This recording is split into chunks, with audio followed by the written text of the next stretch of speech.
Cher prédicateur, cher imam. Quand vous prêchez en français, il vaut mieux tout traduire pour éviter certaines choses, comme des divisions, des injures et des insultes. Je m'explique. Si on voit que certaines personnes agissent de la sorte, c'est probablement à cause de ça. Donc, quand vous faites un discours en français ou dans une autre langue, dites tout dans cette langue, pour éviter et écarter toute confusion et amalgame. Par exemple, quand vous faites un discours en français, au lieu de dire Allah, dites Dieu. Sinon, ça crée une division, car ceux qui sont à l'extérieur de l'islam pensent que Allah est le Dieu des Arabes ou le Dieu des musulmans, alors que Dieu est universel. Certaines personnes des gens du livre et d'autres personnes sans religion pensent que Allah est le Dieu des Arabes et le Dieu des musulmans. Voilà pourquoi on entend, et on voit certaines personnes, dans leurs ignorances, injurier Allah, en pensant que Allah est le Dieu des Arabes et le Dieu des musulmans, alors que c'est le Dieu de tout le monde, le Dieu de l'univers, le Dieu créateur, le Dieu des messagers et les prophètes.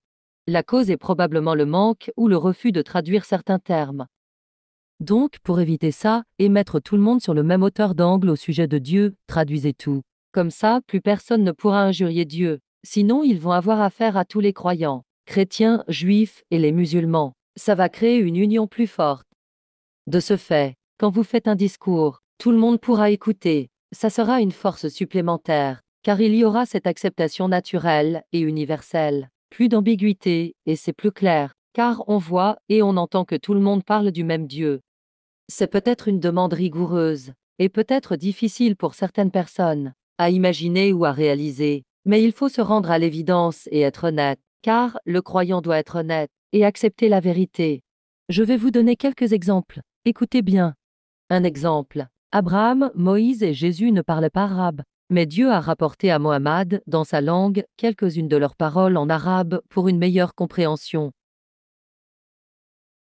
Exemple. Noé, Abraham, Moïse et Jésus ne disaient pas Allah, mais ils disaient Dieu dans leur langue. Et Dieu a rapporté et traduit au prophète Mohammed, tout en arabe. Alors, cher imam et prédicateur, c'est votre devoir de traduire la parole de Dieu en totalité dans la langue à laquelle vous prêchez, car traduire une partie et ne pas traduire une partie, ça manque de clarté. D'après le Coran, tous les croyants sont des frères, croyants chrétiens, juifs et autres, qui croient en Dieu et au jour dernier, et qui respectent son livre. Alors, traduisez tout, pour que cette fraternité dure. Traduire tout, pour que les insensés et les ignorants ne trouvent plus d'issue pour attaquer ou pour faire mal. En France, en français, on dit Dieu au lieu de Allah, tout simplement. En anglais, de même, tout simplement. En faisant cela, l'union entre les croyants sera assurée et forte. Vous avez pas vu des gens prennent le nom d'Allah pour amusement ou pour se moquer, ou certains disent votre Allah, ou d'autres disent encore Allah du Coran ou Allah dans le Coran. En gros, pour certains, Allah est loin ou c'est un être éloigné d'eux. Donc, il y a ce sentiment d'éloignement vis-à-vis d'Allah alors que c'est leur Dieu et notre Dieu. Voilà pourquoi la réaction de certaines personnes. Mais leurs attaques n'est pas contre Dieu, c'est contre Allah des Arabes et des musulmans, parce qu'ils ne se sentent pas concernés, en pensant que Allah est pour les Arabes. Et c'est normal, c'est ce que les musulmans font croire, on dirait. Donc, pour éviter tout ça, traduisez tout. Je vous ai pris vous comme exemple, mais en gros, je m'adresse à tous les imams et prédicateurs du monde entier.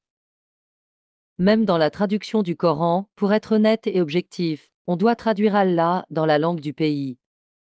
L'adaptation ou le changement seront peut-être difficiles, car on est habitué à dire les choses de cette façon. Mais c'est vraiment nécessaire si vous voulez que tous les croyants s'entendent. En gros, selon le Coran, un chrétien qui respecte son livre, c'est un croyant. Un juif qui respecte son livre, c'est un croyant. De même pour les musulmans.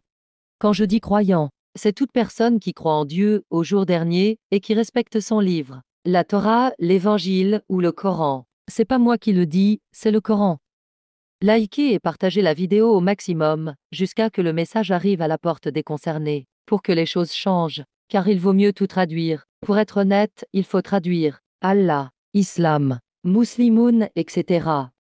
Dites ce que vous en pensez, bonne ou mauvaise idée.